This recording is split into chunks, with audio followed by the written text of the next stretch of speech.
অধ্যাপক মুজিবুর রহমান। উপস্থিত থাকবেন জুলাই আগস্টের অন্যতম অগ্রনায়ক, হাজারো ছাত্র ও যুবকদের অন্তরের অন্তঃস্থল থেকে যে ব্যক্তি কাজ করেছে, আমাদের ইসলামী ছাত্র শিবিরের কেন্দ্রীয় সভাপতি নুরুল ইসলাম সাদ্দাম ভাই।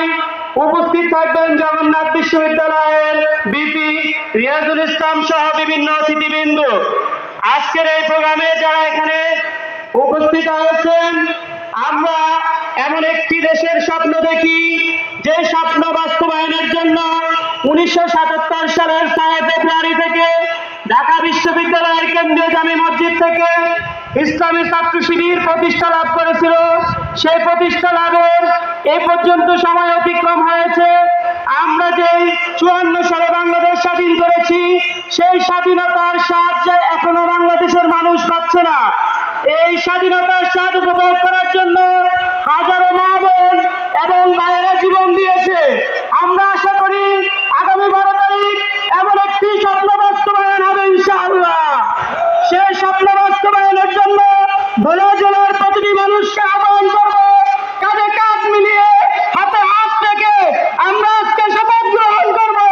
আগামী 12 তারিখ যদি কোনো নির্বাচন কেন্দ্র ঝামেলা করে, আমরা কাঁধে কাঁধ মিলিয়ে উত্তম জবাব দেব ইনশাআল্লাহ।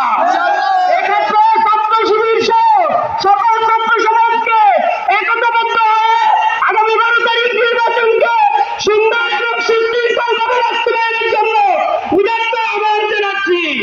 এবং আমাদেরকে নিয়ে যারা হাসি তামসা করছেন, আমরা নাকি জান্নাতের টিকিট বিক্রি করি, এই সমস্ত মিথ্যা প্রচারণা যারা ছড়াচ্ছেন, তারা সরাসরি আল্লাহর আয়াতকে অস্বীকার করছেন। রাসূল বলেছে, আস-সাকিতু আনিল হাক্কি ফাহুয়া শায়তানুল আকরাদ। যে ব্যক্তি সত্যকে মিথ্যা হিসেবে রূপান্তরিত করে সে বোবা শয়তান।